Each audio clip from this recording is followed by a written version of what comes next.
est-ce que vous pensez que le Canada il est capable d'assumer les responsabilités qu'il a pour pouvoir préserver la biodiversité dans ce pays? Je pense que nous travaillons très fort à nous donner les moyens de protéger une partie de plus en plus importante de la biodiversité. Lorsque notre gouvernement est arrivé au pouvoir en 2015, le Canada ne protégeait même pas 2 de ses océans et de ses espaces côtiers.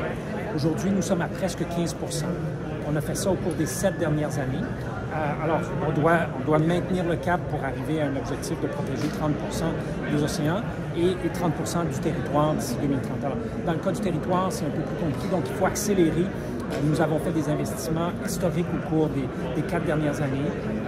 Encore hier, le premier ministre a annoncé 800 millions de dollars, qui est le projet le plus important de conservation mené par les Autochtones de la planète, donc pour des nouveaux projets dans différentes régions du Canada. Je pense qu'il faut continuer de faire ce genre de choses-là, et si on le fait, nous allons pouvoir y arriver. Et vous pensez que 30 ça va suffire? 30 c'est un plancher, c'est pas un plafond. C'est ce que la communauté scientifique nous demande de faire. À partir de la protection de 30 la nature pourra recommencer à prendre ses droits, mais il faut parler également de restauration, de milieux qui ont été dégradés.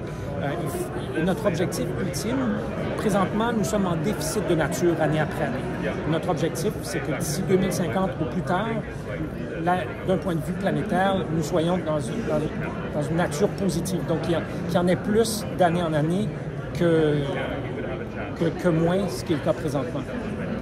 Est-ce que vous pensez que les États peuvent justement se mettre d'accord sur des négociations et trouver des lois à faire passer à une échelle mondiale? Oui, le Canada fait partie d'un groupe de pays dont la France, l'Union européenne, le Costa Rica, la Grande-Bretagne, le Gabon, qui ont lancé en septembre dernier la coalition pour la haute ambition pour la nature et les populations. Au départ, nous étions environ peut-être 30 ou 35 pays. Aujourd'hui, il y a plus de 120 pays qui ont signé cette déclaration-là, 120 pays qui sont ici pour négocier, pour que nous arrivions à un accord ambitieux à Montréal. Alors, j'ai bon espoir que nous allons le faire, mais il reste encore beaucoup de travail à faire. Merci. Merci infiniment, merci.